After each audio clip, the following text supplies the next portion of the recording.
صلاتي ونسكي ومحياي ومماتي لله رب العالمين لا شريك له وبذلك أمرت وأنا أول المسلمين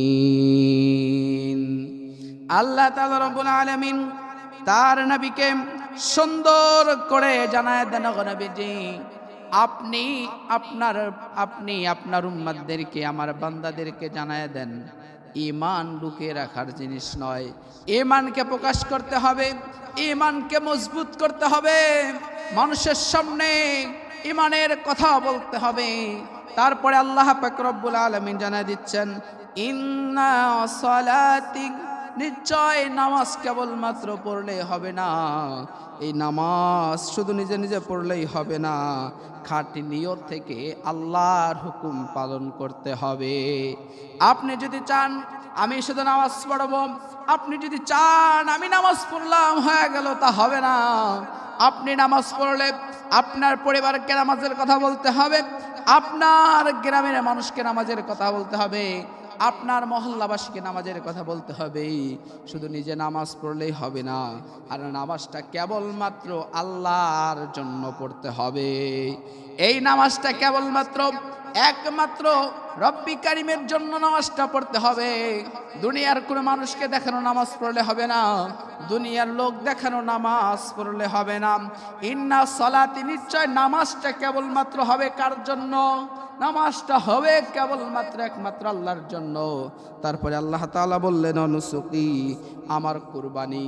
এই কুরবানি যেটা আমরা শুধু পশু জবাইয়ের নাম কুরবানি নয়, আমরা মনে করি আমরা ছাগল গরু দুম্বা কুরবানি করি, আমরা আল্লাহর রাস্তায় যে কুরবানি করি এইটার নাম কুরবানি। আসলে এটা কুরবানি নয়, কুরবানি হচ্ছে ওইটা আল্লাহর রাস্তায় আপনার জীবনটা বিলিয়ে দেওয়ার নাম হচ্ছে কুরবানি। আল্লাহর রাস্তায় আপনার জীবনটা বিলিয়ে দিতে হবে, আল্লাহর রাস্তায় আপনাকে জীবনটা উৎসর্গ করতে হবে, আল্লাহর রাস্তায় আপনার জীবনটাকে দিয়ে দিতে হবে, তার নাম হবে কুরবানি। কারণ যখন আমি আপনি গরু জবাই করি, আমি আপনি উট জবাই করি, দুম্বা জবাই করি, কোনো কিছুই কিন্তু আল্লাহর কাছে যায় না। আল্লাহর কাছে একটা জিনিস পৌঁছায়, তার নাম হচ্ছে তাকওয়া। আর এই তাকওয়াটাই হচ্ছে আল্লাহ তাআলা বলেন, আমার বান্দারে তুমি তোমার জীবনটা কোরবান করো। কিভাবে কোরবান করবেন?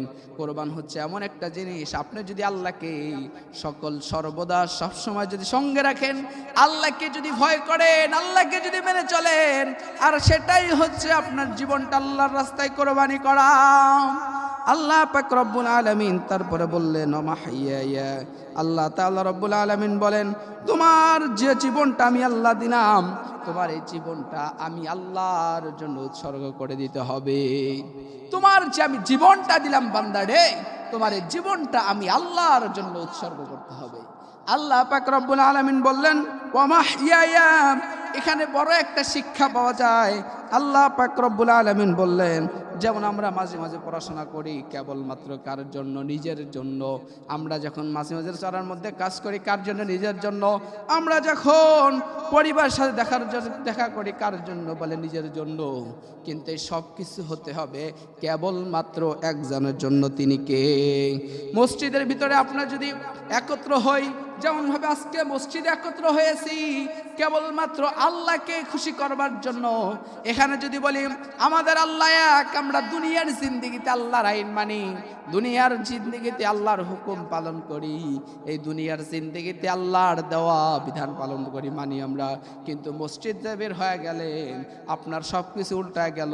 এইটার নাম আল্লাহকে ভয় করা না। আল্লাহকে ভয় করা বলে ওইটা যেটা আপনি সকল সর্বদা কেবলমাত্র ভয় করবেন একজনকে। তিনি কে? ওই আল্লাহকে সকল সর্বদা ভয় করবেন। তারপরে আল্লাহ তাআলা রব্বুল আলামিন বললেন, ওমামাতি, আমার মৃত্যুটা হবে কেবলমাত্র আল্লাহর জন্য, দুনিয়ার কোনো মানুষের জন্য না, দুনিয়ার কোনো লোক দেখানোর জন্য না, দুনিয়ার কোনো নেতার জন্য না, দুনিয়ার জন্য খেতার জন্য না। আমার মৃত্যুটা হবে কেবলমাত্র একমাত্র আল্লাহর জন্য। আমাদের অন্তরে শহীদি তামান্না থাকতে হবে, আমাদের অন্তরের ভিতরে মাওলাই কারিমের ভয় থাকতে হবে, আমাদের অন্তরের মধ্যে কেবলমাত্র রব্বে কারিমের ভয় থাকতে হবে। আর এই ভয় থেকে যদি মৃত্যু হয়, ওটাই হচ্ছে আপনার প্রকৃত মৃত্যু।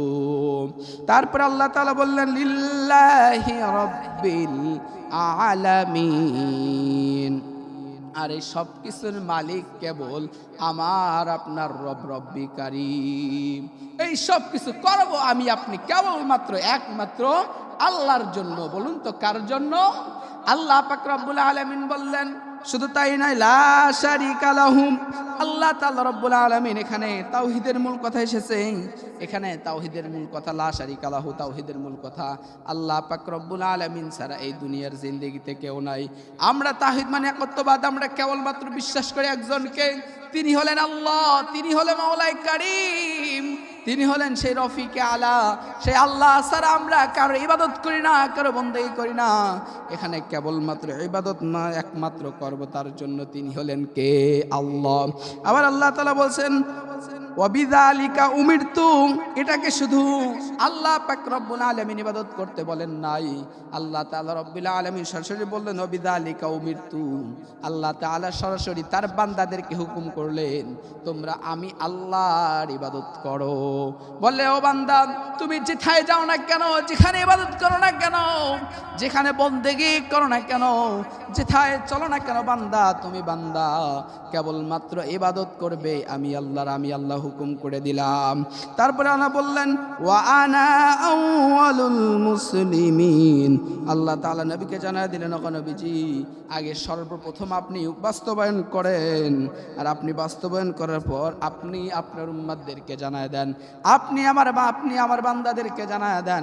আল্লাহর নবী তামাম পৃথিবীবাসীকে জানায় দিলেন, ও আমার উম্মতেরা, ও আল্লাহর বান্দারা, তোমরা দুনিয়ার জিন্দেগিতে কেবলমাত্র আল্লাহর হুকুম পালন করো, কেবলমাত্র আল্লাহর ইবাদত করো, কারণ এটার হুকুম সরাসরি আল্লাহ তাআলা নিজেই হুকুম করে দিয়েছেন আল্লাহর ইবাদত করার জন্য।